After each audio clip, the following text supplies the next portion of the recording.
Ya, salam warga Taniling TV. Saat ini kita berada di Kabupaten Ngawi. Pada video kita kali ini kita akan mengulas tentang supermarket sapi. Seperti apa supermarket sapi ini? Kita akan berbincang-bincang dengan pengelolanya. Kemudian kita akan melihat koleksi sapinya.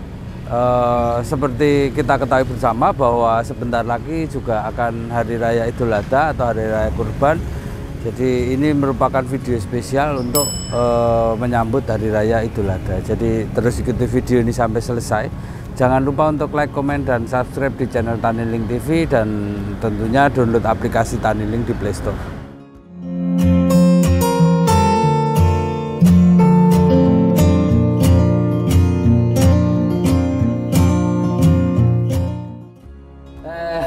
Mas Saiful ya, wow. Mas Saiful. Kalau tentang Sawo Jajar Farm ini, kondisinya saat ini, Mas, apa sapinya ini ada berapa? Kemudian ini luas lahannya berapa gitu loh? Ini luas sekali loh. Ya, kalau lahan keseluruhan di Sawo Jajar itu, ini karena industri ya, Mas, industri. Ya. Jadi ya lumayan lebar, ada sekitar 9 hektaran Mas di sini itu. 9 hektar. Terbagi nanti ada industri utama kita. Terus ada industri peternakan dan lahan hijauan kita, Mas. Oh, ada lahan hijauan. Oke, ada hijauan, lahan hijauan itu kita nempel, Mas. Jadi untuk mempersingkat jam kerja ABK yang di kandang. ABK itu singkatan? Anak buah kandang, Mas. Anak buah kandang. Kalau mungkin kalau kita hijauannya jauh, terus jam kerjanya terlalu berbelit-belit, itu akan sangat melelahkan dan sangat gimana ya, Mas? Buang waktu. Buang waktu. Jadi kalau di sini itu satu ABK itu satu anak buah kandang itu bisa pegang antara 30 sampai 35 sapi, Mas. Satu orang? Ya. Wah. Dengan sistem yang sudah kita pelajari dan kita terapkan sampai saat ini. Wah, luar biasa. Jadi cukup efisien ya? Iya, nah itu kita pelajari pola kerja seperti itu cukup lama, Mas. Mulai dari segi makannya, ya. Terus pengaturan jam kerja dan sebagainya itu lama, Mas, untuk menciptakan sistem seperti itu. Jumlah sapinya sekarang baru sekitar 200-an, Mas. Kalau kapasitas kandang sebenarnya 300. Kita nggak berani nambah stok karena ramenya media sosial tentang dunia persapian saat ini seperti apa. Jalan mungkin bisa tahu lah penyakit yang sedang menimpa teman-teman peternak menjelang Idul Kurban seperti ini, Mas. Ya, sebagai catatan, jadi karena ini sedang ada pandemi juga. Iya, pandemi, Mas. Di sapi, video kita ambil, kita ngobrolnya agak jauh dengan kandang, jadi untuk mensterilkan posisi kandang. Kemudian kita juga tidak mengambil gambar di di kandang, jadi gambar nanti kita ambil dari channelnya Sawo Jajar ya, Mas. Monggo, Mas, monggo, nggak apa-apa. Lanjut, ya kita ngobrol sedikit soal PMK-nya ini.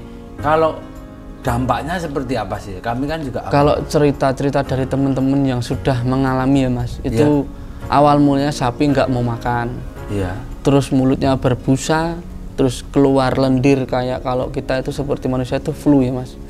Nah, terus hidung, hidung. Nah, terus habis itu mulutnya sapi itu sariawan, Mas. Terus yang parah lagi tuh sampai ke kuku, Mas. Kuku itu bernanah. Ketika penanganannya mungkin kurang pas mungkin ya, bukan nggak bisa, tapi kurang pas, itu kadang berakibat sampai ke kukunya copot, Mas. Kuku sapi itu bisa copot. Kalau kuku sudah copot, otomatis sapi itu untuk berdiri susah. Iya. Nah, kalau untuk berdiri susah, otomatis ya mau nggak mau harus kita jual. Nah, kadang teman-teman yang memang nggak punya link penjualan berupa daging itu kadang ya ada yang cuma nitip potong ke RPH terdekat atau mungkin nitip ke tukang jagal terdekat, biasanya seperti itu. Itu penyebabnya sebenarnya virus, bakteri atau virus, Mas. Itu memang virus, cepet banget menularnya. Nggak hitungan minggu-mingguan, Mas. Kalau ketika salah satu sapi itu terjangkit PMK di satu kandang, hitungan jam sudah menyebar, Mas. Ya, memang kondisinya sedang nggak enak ya ini. Nggak enak, ini memang peternak ini lagi lesu, Mas, lagi tertimpa musibah. Nah, kalau untuk besok kondisi korban kira-kira seperti apa kalau kondisinya seperti ini? Makanya ini peternak di seluruh Indonesia ini lagi memaksimalkan untuk yang sudah terjangkit ini segera menyembuhkan, Mas. Terus yang belum terjangkit ini menjaga sikap supaya kandangnya tidak terkena wabah PMK. Nah, konsekuensi teman-teman semua kemarin kita sepakat untuk melockdown kandang dulu, Mas. Kita sementara tidak melayani jual beli dulu karena biar kondisi steril dulu, nanti setelah menjelang deket-deket hari kurban baru kita membuka pasar lagi. Tapi kan korbannya tinggal 3 minggu lagi. Iya, memang ya Mas, itu memang kurang sekitar 1 bulanan. Nah itu ya kita ini peternak harus pinter-pinter memutar otak gimana caranya kandang kita ini aman dari PMK. Dan kemarin juga MUI juga sudah mengeluarkan maklumat terkait hewan kurban tahun ini. Mungkin bisa disimak di sosmed-sosmed yang sudah menyebar. Wah ya itu memang tapi ya buat informasi juga selama ini berarti masih aman ya? Masih aman Mas, alhamdulillah Mas. Ya semoga semuanya aman teman-teman ternak semua. Tinggal saling menjaga seperti waktu pandemi ya? Iya Mas. Makanya ini antar peternak ini biasanya kan tuker-tukeran sapi Mas. Mas saya minta sapi yang begini dong, minta sapi ini. Untuk saat ini kita stop dulu Mas. Nanti untuk pembeli-pembeli yang dari luar kota juga sudah memahami hal ini.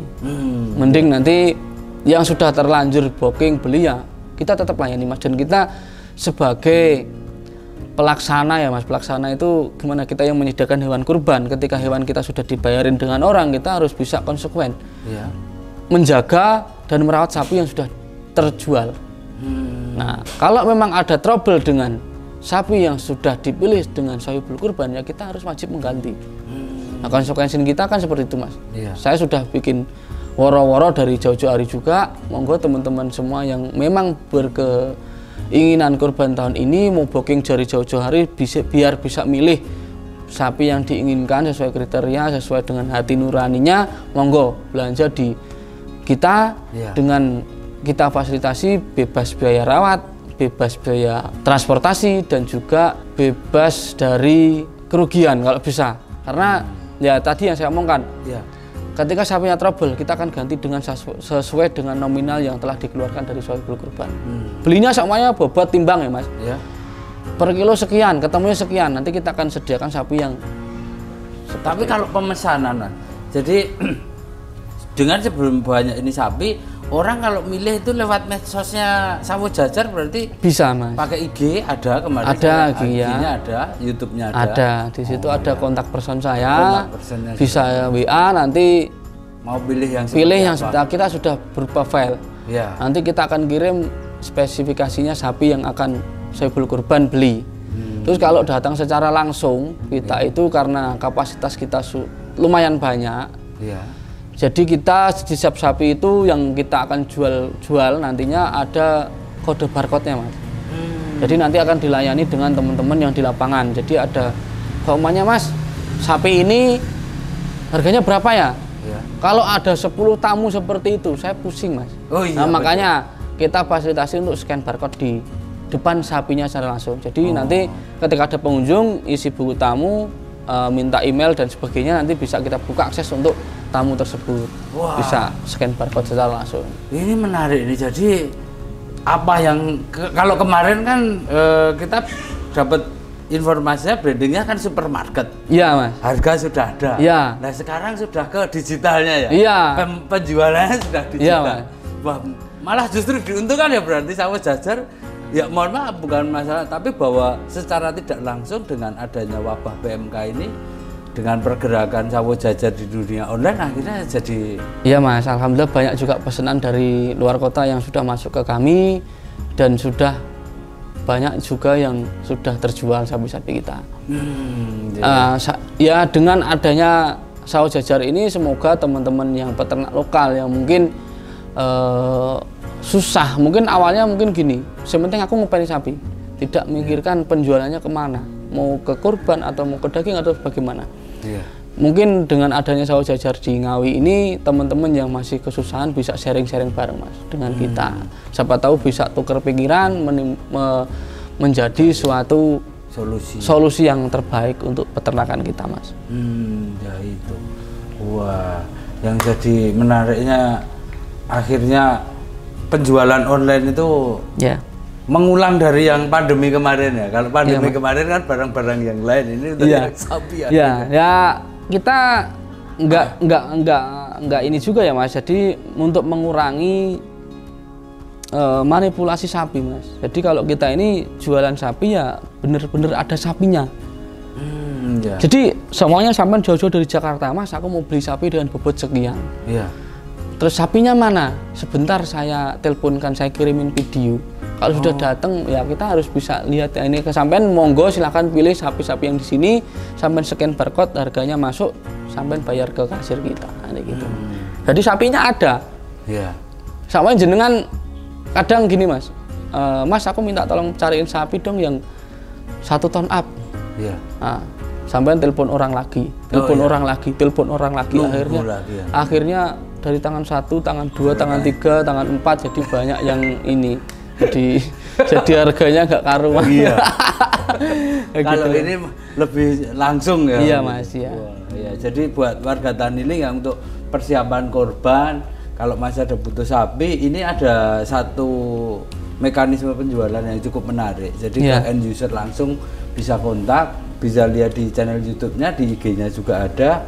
Nanti kalau butuh bisa komunikasi lewat email, jadi tidak perlu datang ke sini. Iya bisa, nanti kita kirim file ke Sohibul Kurban sesuai dengan sapi yang diinginkan. Terus sekarang kan banyak sapi, pasar sapi yang ditutup Mas. Oh iya. Banyak petani-petani yang pengen menjual sapi tapi susah. Ya. Ya mohon bersabar dulu Bapak Ibu, nanti setelah menjelang kurban mungkin H-14, H-7 nanti pergerakan itu akan sangat cepat. Nanti mungkin bukan dari sini saja ya, dari peternakan yang lain pasti ini akan mencari untuk meminimalisir kerugian di PMK ini Mas. Karena kalau kita ini kan antusias kurban tahun ini sebenarnya besar, tapi dengan dilanda wabah seperti ini ya lagi lesu banget peternakan kita. Iya. Nah, kalau nantinya teman-teman petani yang belum menjual sapi, jangan panik, santai dulu. Yang penting sapinya sehat dulu. Iya, yang penting jaga kesehatan. Ya, jaga kesehatan dulu. Ketika sapinya sehat, sudah mendekati kurban, bisa kontak ke teman-teman peternak yang lain. Nggak usah takut. Oh iya Mas, kalau boleh tadi kan sudah sempat ngobrol soal rencana kemitraan itu tadi. Iya Mas. Itu bisa diceritakan latar belakangnya apa dan kemudian tujuan serta rencananya itu seperti apa? Sao Jajar itu nantinya menjadi industri peternakan di Jawa Timur ya Mas, salah satunya. Iya. Ya pangestune sama teman-teman semua, semoga Sao Jajar bisa berkembang dan bisa menambah kemitraan bagi kita. Contoh saja hal kecil. Seumpamanya sapi saya ini kan baru sekitar 200 ya Mas, 200 sampai 300. Nanti kalau berkembang sampai mungkin insya Allah sampai 1000 dan sampai seterusnya lah. Ya. Kalau 200 saja satu sapi makan konsentrat 10 kilo, itu saya per hari sudah 2 ton Mas untuk pakan sapinya. Iya. Untuk 2 ton pakan itu ya terdiri dari macam-macam bahan. Nanti kalau itu kita produksi sendiri secara langsung itu kan mengirit kos ya Mas. Dan saya akan selama ini kan memang saya bahan pakan itu masih mencari-cari ya Mas, mana yang tepat. Dan kita juga masih mempelajari bahan pakan apa sih yang simple tapi bernutrisi yang sangat tinggi. Nah, kita memanfaatkan petani lokal saja Mas. Kalau di sini itu kan banyak jagung, banyak kedelai, banyak ini dan itu lah. Iya. Terus banyak mungkin ampas-ampas yang memang bisa dipergunakan. Iya. Kita nantinya akan memanfaatkan hal itu Mas. Jadi kita nggak akan jauh-jauh. Jadi kayak jagung itu pasti untuk bahan pakan itu bahan utama termasuk Mas. Oh, iya. Sementara di sini banyak sekali. Banyak Mas, banyak jagung Mas. Di sini kalau saya nantinya kandang ini sudah digariskan, akan digambar sebentar lagi menjadi kapasitas 600 ekor. Iya. Itu nanti pakan saya minimal 6 ton per hari. Berarti per bulan 180 ton. Seperti itu Mas. Wah berarti. Nah kalau semuanya jagung jadi berapa persen dari bahan pakan kita dikalikan sebulan sudah berapa ton per bulan, per hari berapa. Makanya itu. Nah, itu Mas. Harusnya top kan berarti. Iya, memang kita pengennya nanti bekerja sama dengan petani-petani lokal. Biar harganya itu juga ya menguntungkan petani, menguntungkan kita Mas. Oh iya, bisa ketemu. Iya, secara langsung. Monggo jadi teman-teman petani yang punya bahan-bahan yang bisa dikonsumsi buat sapi, beri ke kita nggak masalah. Iya. Yang di sini banyak tuh singkong sama jagung. Singkong. Iya. Ya itu semoga nanti untuk rencana kedepannya berhasil dan dapat amin, supporting dari petani. Karena itu tentunya yang penjenengan sampaikan tadi memang benar. Dari harga petani agak kenaikan, jenengan juga bisa ketemu. Iya, untuk meminimalkan Mas. Jadi tidak melalui tangan kedua, tangan ketiga. Kita punya transportasi sendiri nantinya, insya Allah. Salam Tani Link TV. Bisnis agri tak pernah mati.